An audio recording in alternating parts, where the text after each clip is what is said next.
No representan a nadie. A nadie. Pudiera expresar sus sentimientos y su voluntad de una manera articulada, no duran una semana en el gobierno ni en el Congreso. Se aferran como garrapatas. El periodista Nicolás Lucar resaltó que el 90% de la gente no respalda la gestión del nido de ratas del Congreso y considera que es uno de los peores congresos que ha habido en el Perú, porque cada semana hay un caso vergonzoso de algún parásito del Congreso. Y es por eso que este Congreso corrupto no tiene ninguna legitimidad ante la sociedad, pues no representan a nadie. Un problema gravísimo de ineficiencia, incapacidad e inmoralidad por la falta de representatividad social. Y si tuvieran un mínimo de conciencia y responsabilidad, hace rato hubieran buscado un mecanismo para acelerar su salida, que es lo que todo el pueblo peruano quiere. Situación que comparte la usurpadora Dina Boluarte, a quien solo el 15% de la población respalda. Algo trágico para ella porque no la respalda la gente de izquierda que la hizo candidata, los mismos que no la quieren ni ver porque sienten que los ha traicionado al pasarse al otro bando. Pero ese otro bando tampoco la quiere. Esto a pesar de que la genocida se esfuerza para bailar con la música que la derecha bruta y achorada le pone. Algo que se podría remediar si se adelantaran las elecciones, lo que solo se podría lograr con una sociedad unida.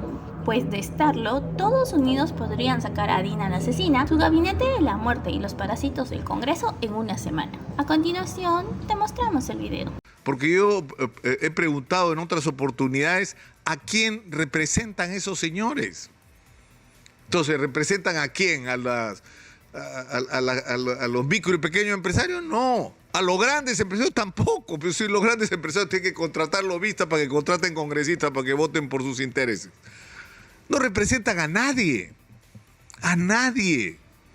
Es un problema gravísimo, no solo de ineficiencia, de incapacidad, de inmoralidad, con excepciones, por supuesto, sino de total y absoluta falta de representatividad social. No hay un vínculo entre la sociedad peruana y los señores que se reúnen en la Plaza Bolívar. Y si tuvieran un mínimo de conciencia y de responsabilidad, hace rato que habrían buscado los mecanismos para acelerar su salida, que es, dicho sea de paso, lo que la inmensa mayoría de gente sigue pensando. Ha salido el día de ayer, publicada en el diario La República, el último estudio de opinión del Instituto de Estudios Peruanos. Y una vez más, la encuesta refleja nuestra triste y cruda realidad. ¿Por qué? Porque el 90% de la gente no respalda la gestión del Congreso de la República y considera que este es uno de los peores congresos que ha habido. Y esto pasa, es decir, ni siquiera necesita explicación por qué está pasando esto, porque ayer mismo salía la noticia que el congresista Edgar Tello, que era que se presentaba a sí mismo como un honesto sindicalista, combativo, ¿no? Que estaba por los intereses de los más desvalidos y con la lucha, comprometido en la lucha contra la corrupción, le estaba mordiendo el suelo a sus empleados, o estaba pidiendo que le compren un proyector, o estaba yendo a una embajada a pedir que le den una plata para ir él a presentarse como donante ante los más vulnerables. Y este es uno de los montones de casos. Cada semana prácticamente hay un caso vergonzoso que viene del Congreso. Entonces no necesita explicación lo que está pasando con el Congreso desde el punto de vista del descrédito. Un Congreso que, como ya hemos dicho hasta el cansancio, no tiene ninguna legitimidad ante la sociedad. Porque yo he preguntado en otras oportunidades a quién representan esos señores. Entonces, ¿representan a quién? ¿A los micro y pequeños empresarios? No. A los grandes empresarios tampoco. Pero si los grandes empresarios tienen que contratar lobistas para que contraten congresistas para que voten por sus intereses. No representan a nadie. A nadie. Es un problema gravísimo, no solo de ineficiencia, de incapacidad, de inmoralidad, con excepciones, por supuesto, sino de total y absoluta falta de representatividad social. No hay un vínculo entre la sociedad peruana y los señores que se reúnen en la Plaza Bolívar. Y si tuvieran un mínimo de conciencia y de responsabilidad, Hace rato que habrían buscado los mecanismos para acelerar su salida, que es, dicho sea de paso, lo que la inmensa mayoría de gente sigue pensando, que se tienen que ir todos. Y Dina Boluarte no está en una situación mejor, solo el 15% de la gente la respalda. Y esto es trágico para ella, porque no la respalda la gente que... ¿Por qué está Dina Boluarte donde está? Porque fue con Pedro Castillo. Fue la candidata a la vicepresidenta. La señora ha sido dirigente de Perú Libre. No se inscribió para ser dirigente durante años, para ser candidata. Durante años fue dirigente y activista de Perú Libre. Era uña y mugre de Vladimir Cerrón. Entonces ella llegó al cargo de vicepresidencia con el mismo voto que llevó a Pedro Castillo. Entonces, en este momento, la gente de izquierda que la hizo candidata no la quiere ni ver porque siente, y con razón, que los ha traicionado, que se pasó para el otro bando, pero el otro bando tampoco la quiere, porque tampoco la quieren en el otro lado. Y ella se esfuerza por bailar con la música que le pone la derecha, pero ni por eso la quieren. Entonces estamos en una situación donde si la gente pudiera decidir, y eso yo creo que está claro a estas alturas, lo que debería haber en el Perú son unas elecciones adelantadas. Hay una crisis en España, hoy lo ha anunciado Miguel Ángel Rodríguez Mackey, lo que ha anunciado el presidente español, que se van a adelantar las elecciones. O hay una crisis en Ecuador tan grave que la confrontación entre el Congreso y la Presidencia de la República ha llegado a tal límite que lo que procede es un adelanto de elecciones. Bueno, pasa en todos lados, pero acá no puede pasar. Porque no se quieren ir ni Dina Boluarte, ni Alberto Tarola, ni los congresistas que están como garrapatas, pero tenemos un problema más grave que ese.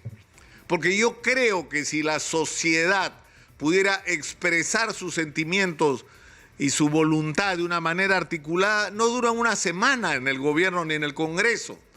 Pero ¿saben cuál es el gran problema? Que la pregunta que creo nos hacemos todos es ¿y después qué? Adelantamos las elecciones, se va Dina Boluarte y ¿a quién ponemos en Palacio de Gobierno? Y a lo que nos enfrenta esa pregunta es a una respuesta tremenda. No tenemos alternativas. No se ha podido construir en estos dramáticos años tan difíciles que hemos vivido, pero digamos, tan importantes en términos de bonanza y de crecimiento económico. No hemos podido construir una clase dirigente en el sentido profundo de la palabra.